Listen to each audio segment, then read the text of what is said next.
সালামু আলাইকুম। আজকে আমি যে অঞ্চলটায় যাচ্ছি, এটা হচ্ছে একটা পার্বত্য অঞ্চল। এই অঞ্চলটার চতুর্দিকে পাহাড়ে ঘেরা। এই পাহাড়ি অঞ্চলে যা কিছু দেখতে পাই আপনাদেরকে দেখানোর চেষ্টা করব ইনশাআল্লাহ।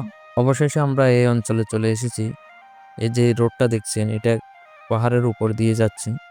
পাহাড় কেটে এই রোডটা বানানো হয়েছে। এই পাহাড়গুলো দেখতে ছোট মনে হলেও কিন্তু এগুলোর বিশালতা অনেক বড়। আমরা এখন এই অঞ্চলের মাঝখানে আছি। তো গাড়ি থেকে একটু নেমে ঘুরে ঘুরে দেখার চেষ্টা করলাম। তো আমি যা দেখতে পেলাম, এখানে আসলে পাহাড়গুলো পুরাটাই পাথরে ঘেরা। আমাদের দেশে যেরকম মাটির পাহাড় হয়, এখানে মাটির পাহাড় নয়, এগুলো পুরোটাই পাথরে ঘেরা পাহাড়। আপনি এই পাহাড়গুলো দেখতে হলে মধ্যপ্রাচ্যের দেশ যে কোনো একটি দেশে আসতে হবে, আরব দেশে, তাহলে আপনি এগুলো দেখতে পাবেন। আরব দেশ ছাড়া এই পাহাড়গুলো কোথাও দেখা যায় না। এগুলো শুধু আরব দেশে হয়, গাছপালা ছাড়া। এই পাহাড়গুলোর চারপাশ দিয়ে কেটে তৈরি করা হচ্ছে রোড। কোথাও কোথাও আবার পাহাড়ের উপর দিয়ে নিয়ে যাওয়া হচ্ছে। আমি যে জায়গার উপর দাঁড়িয়ে আছি, এটা একটা পাহাড়ের উপর, প্রায় নিচ থেকে 200 মিটার উপর হবে। ওই জায়গায় দাঁড়িয়ে নিচের ভিডিওগুলা খুবই ছোট ছোট দেখা যাচ্ছে মানুষকে।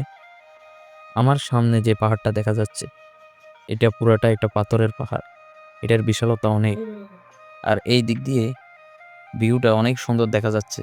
এখানে ছোট বড় পাহাড় অনেকগুলা ঘিরে আছে এই জায়গাটাকে, দেখে অনেকটা সুন্দর দেখা যাচ্ছে। আর এদিকে এই পাহাড়টাকে কেটে নতুন রাস্তা তৈরি করা হচ্ছে।